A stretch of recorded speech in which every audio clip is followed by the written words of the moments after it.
October 1988. A lone New Zealander steps onto the summit of Mount Everest, without oxygen, without teammates, making history as the first woman to do so. But when Lydia Brady descends, her team has vanished, and soon some of the world's most respected climbers begin publicly claiming she never made it. Nepal bans her, the media brands it Lydiagate, and her record is nearly erased. All because her story challenges the power structures of high-altitude mountaineering. Did Lydia Brady truly summit Everest? And why was she left to fight for her achievement alone? The answers unravel a hidden war on the world's highest mountain, one that began long before anyone reached the top.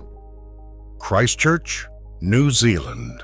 Lydia Brady grew up in a small house with her mother, who worked long hours and kept a single rule: don't grow old with regrets. Lydia was quiet, bookish, and never picked first for school sports. At 13, everything changed. She signed up for an outdoor course in the Southern Alps, lured by the promise of adventure more than any real sense of athletic destiny. The instructor looked over the group and said, "One or two of you will become a climber." That sentence stuck. It wasn't encouragement, just a statement of odds, but Lydia took it as a dare. She joined the Peninsula Tramping Club, one of the few places in Christchurch where a teenager could learn to move safely through the bush and snow. Most members were men, older, and skeptical that a girl would last. Lydia learned to keep her head down and prove herself by action, not words. By 17, she wanted more. The Canterbury Mountaineering Club, men only, held the keys to serious climbing. She showed up anyway, asked to join, and waited through the silence.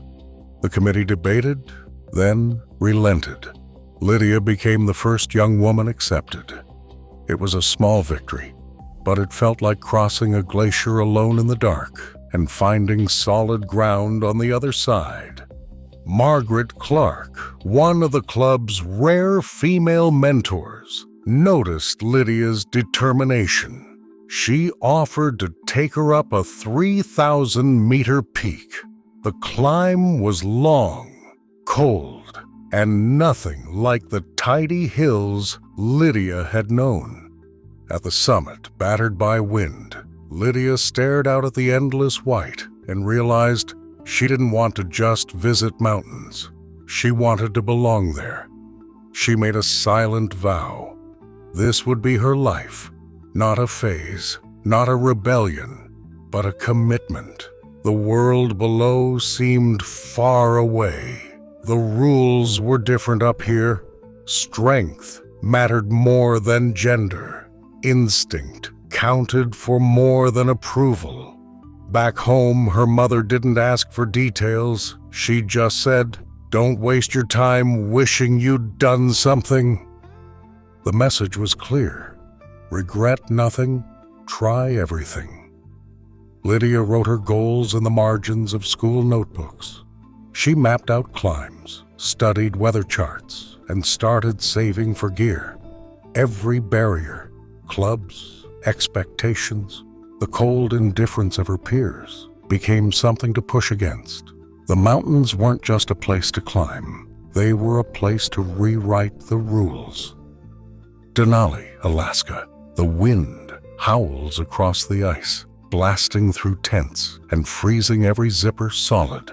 Lydia's breath comes in ragged bursts, the cold biting deeper with every step. The slope ahead disappears into a whiteout.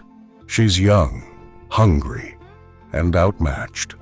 Her gear stiffens. Her fingers go numb. After days of struggle, she faces a hard truth. She isn't strong enough yet. Denali sends her home, but not defeated, just determined to get tougher. A year later, she stands at the base of El Capitan's Zodiac Route in Yosemite. The wall rises nearly a kilometer, straight up. Lydia spends days on tiny ledges, hammering in pitons, trusting her life to gear, wedged in cracks no wider than a finger. She becomes the first woman to top out on Zodiac. Hanging from the summit anchors, she knows she can handle exposure, fear, and exhaustion. The wall has taught her how to endure. The Himalayas call next. On Cho-Oyu, at 8,188 meters, Lydia wakes to the hiss of a stove and the smell of something burning. Her tentmate is slumped, poisoned by carbon monoxide. Lydia drags him into the thin air and spends 3 days guiding him down, fighting her own pounding heart and splitting headache. There's no summit, but she learns she can lead and stay calm when everything is falling apart. Bhutan, high on a remote peak with John Muir, the slope fractures underfoot. Snow roars down, swallowing her whole. Lydia is buried, pinned, one arm free. She digs, gasping, clawing upward. Minutes later, another avalanche crashes by. She swims through moving snow, lungs burning, vision tunneling. They escape, battered but alive. Survival isn't luck, it's instinct, grit, and the will to keep moving. K2 looms on the horizon. Lydia teams up with Rob Hall and Gary Ball. The descent is a maze of crevasses. Suddenly Gary vanishes, a silent drop into the blue. The rope whips tight. Lydia slams her ice axe in and holds, muscles screaming. For nearly 2 hours she anchors the line as Gary claws his way out of the darkness. The rope leaves bruises on her hands, but both survive. The experience forges trust and tension in equal measure. Each climb strips away comfort and certainty. Lydia learns to trust weather, instinct, and the warnings you can't explain. Every epic, Denali's defeat, Zodiac's exposure, Cho-Oyu's rescue, Bhutan's avalanches, K2's crevasse, becomes a lesson in what it takes to survive alone. By the time Everest appears on the horizon, she's ready to climb without backup, without oxygen, and without anyone's permission. The 1988 Everest expedition was never a tidy alliance. Lydia Brady's name appeared on the team permit, but the paperwork didn't spell out what she planned: a solo ascent without oxygen. In Kathmandu, the Nepalese Ministry of Tourism issued permits with strict rules: teams, not individuals. Solo climbs required special approval. Lydia's style fell into a gray zone, and everyone knew it. The New Zealanders, Rob Hall, Gary Ball, and Bill Atkinson, joined forces with a Slovak team to share costs. Meetings happened, plans were made, but Lydia was often left out of the room. She heard decisions after the fact, her ambitions discussed in the third person. The Slovaks, more flexible than the Kiwis, offered a workaround: their own permit, which included her by name. It wasn't a perfect solution. On paper, Lydia could climb, but the ministry hadn't signed off on her going alone. A storm pinned the whole camp for days. Snow hammered the tents, burying gear and hopes. Radios crackled with updates, mostly bad news. The Slovaks, battered by weather and running out of time, decided to abandon their summit bid. The New Zealanders, after a failed push, started talking about heading home. Lydia watched her window shrink. She weighed her options: stay and risk the ministry's wrath, or climb and risk everything else. The team's permit didn't mention solo attempts. The Slovaks' permit covered her, but only in the most technical sense. If she went up alone, she'd have no official cover, no backup, and no guarantee she'd even be allowed to claim the climb. Expedition politics turned cold. Hall and Ball had sponsors to answer to, reputations to protect. Lydia's plan was seen as reckless, even dangerous. She was told, quietly and sometimes not so quietly, that she was on her own if she tried. The legal ambiguity hung over every conversation. If she succeeded, the team could face sanctions. If she failed, they'd be questioned for letting her go. The ministry had already shown it was willing to ban climbers for technical violations. Lydia's climb would push every bureaucratic boundary. The storm finally broke, and the mountain cleared. The Slovaks packed up. The New Zealanders began organizing their exit. Lydia made her decision. She would go up alone, knowing the rules were stacked against her, and that the fallout, whatever happened, would be hers to face. The permit, the politics, the silence from her teammates, these were just more obstacles on the route. She shouldered her pack, stepped into the thinning air, and left the safety of numbers behind. Camp 3, Everest. Lydia Brady steps into the darkness, alone. The air is razor thin, her breath shallow and sharp. Above 7,900 meters, the fixed ropes end. Every step is a gamble. One misjudged move and she's gone. The mountain is silent except for the crunch of her crampons. She moves slowly, checking each placement, feeling the weight of the pack and the emptiness of the route ahead. There are no lights above, no voices below. She climbs into a world where the only certainty is the sound of her own breathing. Hours pass. The cold gnaws at her fingers. She rounds a shoulder of the ridge and sees headlamps, Spanish climbers, descending. Their faces are drawn, lips cracked from the wind, eyes wide with exhaustion. They move slowly, bundled in oxygen masks. One stumbles, hands swollen and blackened by frostbite. Another slurs his words, showing signs of cerebral edema. They tell her conditions are rough up high. Lydia takes it in, knows the margin is shrinking. The Spaniards radio their position, proof later that Lydia is still moving upward, strong and clear-headed. She presses on as they vanish into the gloom below. The route above is stripped bare. No ropes, no flags, just the knife-edge ridge and the wind. Lydia's gloves stiffen around her ice axe. The summit pyramid looks impossibly far, but she keeps moving. Every step is measured, deliberate. Her camera, tucked inside her jacket, has frozen solid. She can't record the climb, but she memorizes each detail. The curve of the ridge, the shimmer of snow, the blue-black sky pressing down. Time stretches. She loses track of hours, counting only breaths and steps. At the summit, there is nothing left to climb.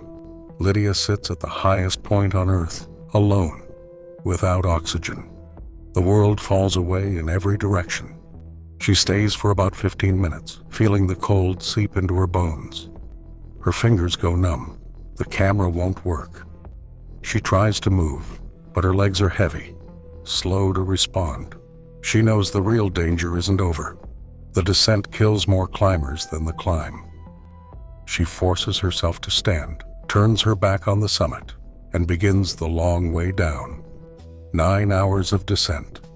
The wind rises, scouring her face raw. She fights sleep, blinking away the darkness at the edges of her vision. There is no radio, no backup, no one waiting at Camp 4. The New Zealanders, Rob Hall, Gary Ball, Bill Atkinson, have already left the mountain, taking the team radio and expedition funds with them. Lydia is on her own. Every muscle aches. She slips, catches herself, keeps moving. The only company is the sound of her boots scraping ice and the distant memory of voices now gone. She staggers into Camp 4 as night falls, frost clinging to her hair, hands trembling. No celebration, no teammates, no support. The Slovaks are missing. The tents are empty. Lydia crawls into her sleeping bag, heart pounding, mind racing. She has stood on the summit of Everest, alone, without oxygen, and walked herself back down. The mountain has given her no witnesses but herself, and the thin trail of evidence left behind in the snow. Kathmandu's press rooms filled with the sound of denial. Rob Hall and Gary Ball, fresh off the mountain, told reporters that Lydia Brady hadn't reached the summit. They described her as confused, maybe hallucinating from altitude. The headlines ran with doubt, not triumph. In the eyes of Nepal's Ministry of Tourism, her climb broke the rules. Solo, no oxygen, and not covered by her team's official permit. The penalty was swift, a 3-year ban from climbing in the country. Sponsors pulled back. The New Zealand Alpine Club refused to acknowledge her ascent. For years, her name vanished from official records. her achievement buried under bureaucracy and accusation. But evidence kept surfacing. The Spanish team, who'd met Lydia high on the mountain, confirmed she was strong and clear-headed, far from delirious. Their testimony matched the timeline. Veteran alpinist Graham Dingle reconstructed her route and found no holes. Elizabeth Hawley, the most respected chronicler in Himalayan climbing, interviewed everyone involved. After cross-checks and careful questions, she entered Lydia's name in the Himalayan database as the first woman to summit Everest without oxygen. The official record now matched the reality on the mountain. The smear campaign faded, replaced by quiet vindication. Yet the cost of those years, doubt, exclusion, erasure, would never fully disappear. Lydia Brady never stopped moving. After Everest, she kept climbing. Bigger, higher, farther. In 2008, she returned to Everest as a guide, leading clients to the top. Then, she did it again and again. 6 Everest summits in total, each one a testament to skill and endurance, not just luck or timing. She became the first New Zealand woman to achieve full IFMGA certification, the highest standard for mountain guides worldwide. That opened doors on every continent, from the Himalayas to the Alps, to the Southern Alps of her childhood. She wrote a book, Going Up is Easy, sharing the grit and humor behind her early climbs and the Everest ordeal. The story resonated with climbers and outsiders alike, not as a tale of vindication, but as a blueprint for persistence. In 2020, New Zealand named her an officer of the New Zealand Order of Merit, recognizing decades of service to mountaineering and adventure. Lydia now mentors new climbers, teaches avalanche safety, and guides expeditions on the world's highest peaks. Her influence stretches beyond summits or records. She's shaped the culture of high-altitude guiding, showing that exploration is about choices, judgment, and the courage to keep going, no matter who doubts you or who's left behind. In 1988, Lydia Brady became the first woman to summit Mount Everest without supplemental oxygen, a fact now confirmed by the Himalayan database and the testimony of the Spanish team she met near the top. Despite this, Nepal banned her for 3 years, and her own teammates publicly doubted her climb, citing permit issues and lack of photographic evidence. As of today, some expedition records and private communications from that season remain unavailable, leaving gaps in the full story of her abandonment at base camp. What is clear is that multiple independent witnesses, expert reviews, and official records now recognize her achievement.